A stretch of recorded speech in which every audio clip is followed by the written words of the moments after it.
When I was younger, that match would strike the first time, every time. I guess it's a matter of losing some of your coordination when you get to be a senior citizen or even an elder senior like I am at this point. Today might be a good day for me to talk about age. As I approach my 70th birthday, I keep reminding myself that wrinkles should merely indicate where the smiles have been, but sometimes it's hard to remember that. Age is an issue of mind over matter. If you don't mind, it don't matter. As we get older, we have more and more use for a profession that we almost never had to seek out in our younger days. And of course, I'm talking about doctors, the medical profession. I can remember not so long ago that I had an issue that my wife said needed to be dealt with. The issue was a boil. Now, the location of the boil, if you close your eyes and use your imagination, the location of the boil was exactly where you're thinking of. And if you're not thinking of that place, I should say I'm somewhat ashamed of you for thinking otherwise. I asked my wife if she would pop the boil, and of course she said no, that should be done by a professional. So the doctor was called to my home. He did pop the boil, charged $5, and left. The next day he returned and he announced that he was back to check for any signs of infection. Well, I had to show him the boil again, and he said, there is no sign of infection. He left. I thought I was rid of him. He came back the next day and asked to see the boil again to make certain there was no infection. He looked at the boil again, pronounced it adequate, left, charged me $5 again. By this time, I realized the doctor was building a retirement home just by looking at my boil once a day.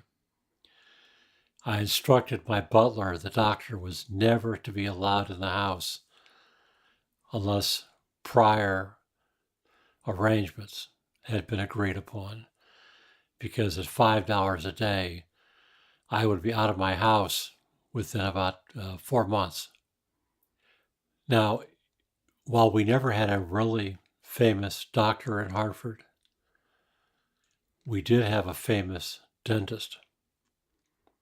His name was Dr. Tushmaker.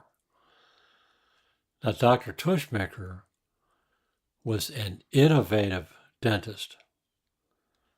He was in the vanguard of developments in the dental profession. And one day a man came to him and said he had a bad tooth. Dr. Tushmaker examined him and determined the tooth must come out. When he put the pliers on the tooth and yanked, the tooth didn't budge, but the man's left foot came off the floor. The doctor said, "Why are you doing that?" The man said, "Doctor, I can't help it." The doctor said, "Well, you go home. Come back in 1 week. I'll take care of you." Well, during that week, Dr. Tushmaker invented a new tool that combined the properties of the hammer, the screwdriver, the plane, incline wedge, and the pliers. When the man came back in 1 week, the doctor applied the new tool to the tooth. One crank and the tooth came out, along with the man's entire skeleton. It seemed that the root of the tooth was attached to the man's right big toe, and when the tooth was extracted, so was the skeleton. It was a sad situation. Dr. Tushmaker sent the man home in a pillowcase. He apologized and said it was an accident and would never, never happen again. Now, as I reached the age of 70,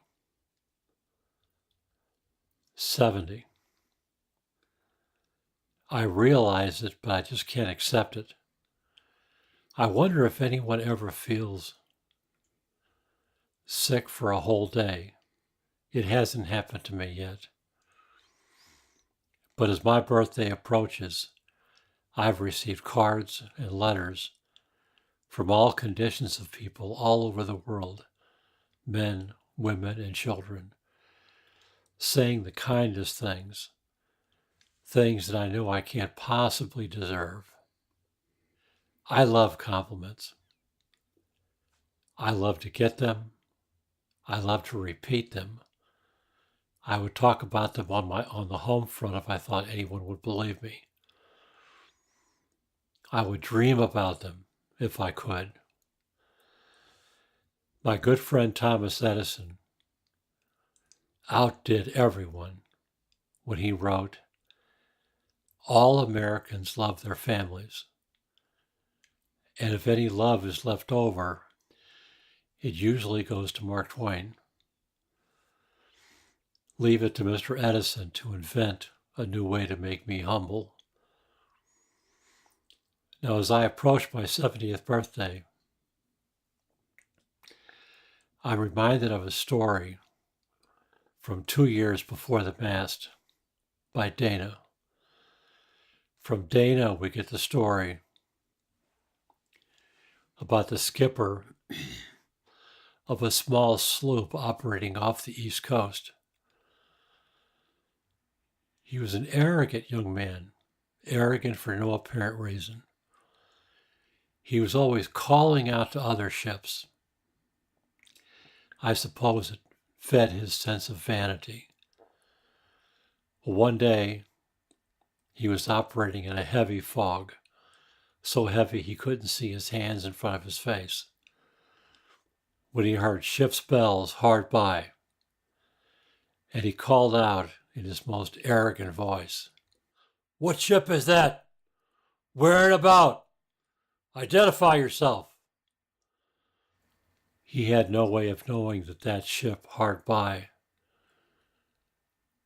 was a majestic Indiaman with more than 1,000 sailors swarming her decks, cargo to the Plimsoll line, and laden with spices from the Orient.